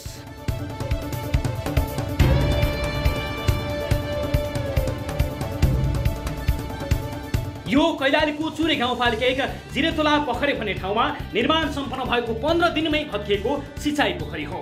स्थानीय 75 घरधुरीका लागि सिंचाई आवश्यक भएको भन्दै उद्योग वाणिज्य तथा आपूर्ति मन्त्री लेखराज भट्टले संसदीय विकास कोष अन्तर्गतको 50 लाख रुपैयाँ बजेट यो योजनाका लागि छुट्याएका थिए। असारको अन्तमा हतार बजेट सक्न निर्माण सुरु भएको आयोजना 15 दिन अघि मात्रै निर्माण सम्पन्न भएको थियो। निर्माण सम्पन्न भएर हस्तान्तरण भइसकेको पोखरीमा स्थानीयले पानी भर्न खोज्दा पोखरी नै भत्कियो। यो 50 लाखको बजेट हो। 50 लाखमा पनि उहाँहरूले मिलोमतमा आफ्नो पार्टी कार्यकर्ता ठेकेदारलाई मिलोमतमा बिलोमा दिएर उहाँहरूले काम गराएको यो काम यो कमिसनको भरमा बन्यो। कमिसन 50 लाखको बजेटमा कमिसनमा ढाल्दा उहाँलाई 39 लाखमा झारियो। 39 लाखमा पनि यहाँ 10 लाखको काम पनि यो गुणस्तर देखिएन। यो काम चाहिँ अति जघन्य अपराध छ। यसमा गाउँपालिका अन्तर्गत रहेर स्थानीय निर्माण व्यवसायी सुरेश बोगटीले यो पोखरी निर्माण गरेका थिए। तर भदौको अन्तिम साता निर्माण सम्पन्न भएको उक्त सिंचाई योजना अहिले चुरेका स्थानीयका लागि हर्षण विस्मात बनेको छ। दर्शक महानुभावहरू, यस विषयमा छोटकरीमा कुराकानी गर्न टेलिफोन सम्पर्कमा हुनुहुन्छ सिंचाई पुल निर्माण गर्नुभएका निर्माण व्यवसायी सुरेश बोगटी। बोगटीजी स्वागत छ तपाईँलाई कार्यक्रममा। हजुर सर, एकदम तपाईँले बनाएको पुलको त्यो अवस्था हेरेर चाहिँ तपाईँलाई स्वागत छ भन्न पनि दिक्क लाग्ने। पोखरी जुन पोखरी तपाईँले बनाउनु भयो त्यो हेर्दाखेरि त तपाईँलाई स्वागत छ भन्न पनि दिक्क लाग्यो। मैले त नमस्ते पनि गरिनँ तपाईँलाई। होइन सर, त्यस्तो होइन। मेरो पुल होइन सर, मेरो पोखरी हो होइन। पोखरी मैले पुल झुकिएर पुल भने भनेर अघि नै बताइहालेँ। पोखरी यो पुलको बारेमा धेरै भन्ने भएर दिमागमा पुल भत्किएको पुलहरू धेरै बनिरहने भएको हुनाले पोखरी हो। अनि यो त 15 दिनमा गयो त बजेट त 50 लाखको बजेट त झ्वाम भयो त। होइन सर, 50 लाखको बजेट होइन, त्यो हो स्पेशली 24 लाखको। अनि 15 दिनमा कसरी सकियो त सर यसरी? 15 दिनमा भत्कियो? होइन सर, 2 महिना स्पेशली 2 महिना सर, 2 महिना त बनाउन लाग्यो, भत्कियो त कति? होइन सर, बनाएको 2 महिनामा भत्केको हो। सर्ट वाल भत्केको हो सर, त्यो म एकदम स्वीकार गर्छु, एक्सेप्ट गर्छु होइन। कति मजाले 2 महिनामा भत्केको एक्सेप्ट गर्नुहुन्छ। मान्छे 10औं वर्ष चल्छ, 2 महिना भने म त 15 दिनमा होइन 15 वर्ष हो भन्नु होला भने 2 महिना रे। 2 महिनामा भत्किने पुल बनाएर म एक्सेप्ट गर्छु भनेर दङ्ग परेर तपाईँ जवाफ दिन्छु, म डटेरै जवाफ दिउँला यो विषयमा, यसलाई म कहाँ छोड्छु र भनेर आउनुभयो होला तपाईँ होइन त कुरा गर्न? मेरो दाजु पुल होइन कि त्यो रिजर्भेसन वाल हो होइन, किनकि सर त्यहाँ अब के भन्नु, त्यहाँ अब एस्टिमेटमै गलत छ भने सर 2 लाख लिटरको रिजर्भेसन वालमा तपाईँको स्टिल मेसिनरी छ, किनकि त्यहाँ तपाईँको आरसिसी वाल हुनुपर्ने है। हजुर तर केही पनि छैन, ठिकै छ त्यस्तो। हेलो हजुर सुनिरहेको छु म, भन्नुहोस् न। तपाईँ अलिक लरबराइरहनु भएको छ, रमझममा कहीँ रमाइलोमा हुनुहुन्छ कि कतै? त्यो हो भने फेरि कुरा नगरौँ, किनभने होइन सर म एकदम रमझममा छैन सर, म एकदम बगेता घरमा छु सर होइन। म एकदम रमझममा छैन सर भने जस्तो सुन्यो, त्यो हुन्छ नि कहिलेकाहीँ त्यो कसैले पिरहेको अवस्था हो कि जस्तो सुनेर मात्र। यदि त्यस्तो हो भने फेरि त्यो मैले किन भनेको भने कोही मान्छे हुन्छ नि कहिलेकाहीँ कुनै अर्कै रमझम गरिरहेको व्यवस्थामा अथवा मदिरा सेवन गरेको अवस्थामा छ भने त्यो अवस्थामा प्रश्न उत्तर गर्नु त राम्रो होइन। त्यस भएर मैले तपाईँलाई सम्मानपूर्वक सोधेको, अन्यथा नलिनु होला। रमझममा बिल्कुल छैन सर, म एकदम बगेता घरमा छु सर होइन। म कोरोना पोजिटिभ छु सर, म 14 दिन होम क्वारेन्टाइन बसेको मान्छे हो सर, म एकदम होम क्वारेन्टाइनमा छु सर होइन। हजुर तर एकदम भनेको यो कसको गल्ती हो? तपाईँको गल्ती होइन यो, जसले डिजाइन गर्यो अथवा जसले चाहिँ एस्टिमेट गर्यो उसैको गल्ती हो यो? त्यो पनि भन्दैन सर म, अब किनकि मैले काम गरेको हो एकदम एस्टिमेट अनुसार गरेको हो सर। अनफर्चुनेट सर त्यहाँ अब 2-3 महिनासम्म पानी त्यहाँ पोखरीमा नहाल्ने कुरा थियो, त्यहाँ 2-3 महिनासम्म पानी यहाँ हाल्नुहुन्न है भन्ने कुरा थियो। तर त्यहाँको लोकलहरूले जनताहरूले त्यहाँ पानी हालेर पुरा स्विमिङ गरिरहेको थियो कि सर त्यहाँ होइन। अनि त्यो टाइम पिरियड हुन्छ 2-3 महिनासम्म पानी हाल्नुहुन्न भने त्यहाँको जनताहरूले पानी स्विमिङ गरिरहेको थिए। अब त्यही भएर अनुसारले अब एकदम यो अहिले मौसम पनि चेन्ज भएर पानीको बहाव धेरै थियो सर। यो त यस्तो भयो मैले बुझ्दाखेरि है, तर प्राविधिक कुरा रहेछ भने मलाई माफ गर्नु। यो त कस्तो भने छाता किनेर गएको मान्छेलाई यो छाता लिएर जानुहोस् तर अहिले नओड्नुहोस् है, पानी परेको बेलामा नओड्नुहोस्, घाममा पनि नओड्नुहोस् भनेको छ। निर्माण सम्पन्न भएर ह्यान्डओभर गरेको पोखरीमा पानी हाल्न नमिल्ने रहेछ है, त्यो प्राविधिक कुरा होला मैले नबुझेको। त्यस्तो पनि एउटा टेक्निकल प्रब्लम हुन्छ सर। 1 महिनासम्म पानी नहाल्ने, 2 महिनासम्म पानी नहाल्ने है। यहाँ अब के छ यो सेट हुन दिनुपर्छ, सिमेन्ट पनि सेट हुन टाइम लाग्छ नि त सर होइन र? लाग्छ त्यो त कति समय लाग्थ्यो, कति महिना नगर्नु? त्यहाँको मान्छेलाई स्पेसली एनाउन्समेन्ट गरेको थियो 2 महिनासम्म पानी नहाल्ने, तर त्यहाँ सर 2 महिनाकै 15-20 दिन त्यहाँ अगाडि पानी हालेर अगाडि पुरा त्यहाँको मान्छेहरू स्विमिङ खेलिरहेको सर त्यहाँ पोखरीमा। त्यो कारणले हो। अब यो प्राविधिक पक्ष भएको हुनाले यसलाई तपाईँले दिइसकेको जवाफलाई अन्य प्राय निर्माण सम्पन्न हुने बित्तिकै हामी काम सम्पन्न गरेर हामी त्यहाँबाट धेरै टाढाको मान्छे हो सर ठेकेदार होइन।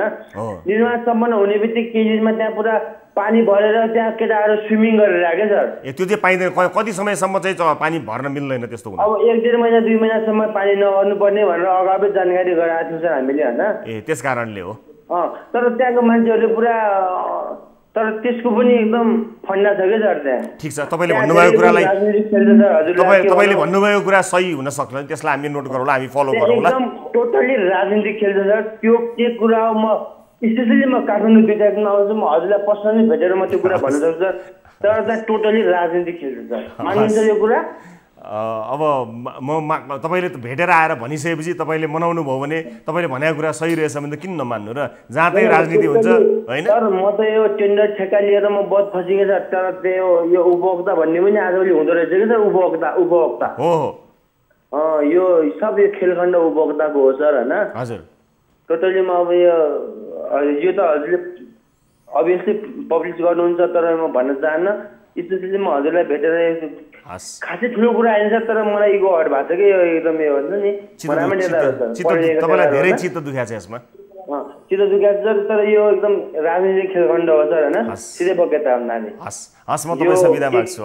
हस् धेरै धन्यवाद, समय र जानकारीको लागि यहाँलाई धेरै धेरै धन्यवाद दिन चाहन्छु म। दर्शक महानुभावहरू, यो सँगसँगै आजको लागि कार्यक्रमको निर्धारित समय समाप्त भइसकेको छ। थप न्युजको लागि हाम्रो वेबसाइट www.news24nepal.com मा जानुहोला, साथै हामीलाई फेसबुक, ट्विटर र युट्युबमा पनि फलो गर्न सक्नुहुनेछ। हाम्रो पात्रोको मोबाइल एप्लिकेसनमा गई गाली र तालीमा भोट गर्न पनि नबिर्सनुहोला। कार्यक्रम सिधा कुरा जनतासँगको आजको श्रृङ्खलाबाट सम्पूर्ण युनिटका साथमा दर्शकलाई जोडेर नमस्ते, रवि लामिछानेको।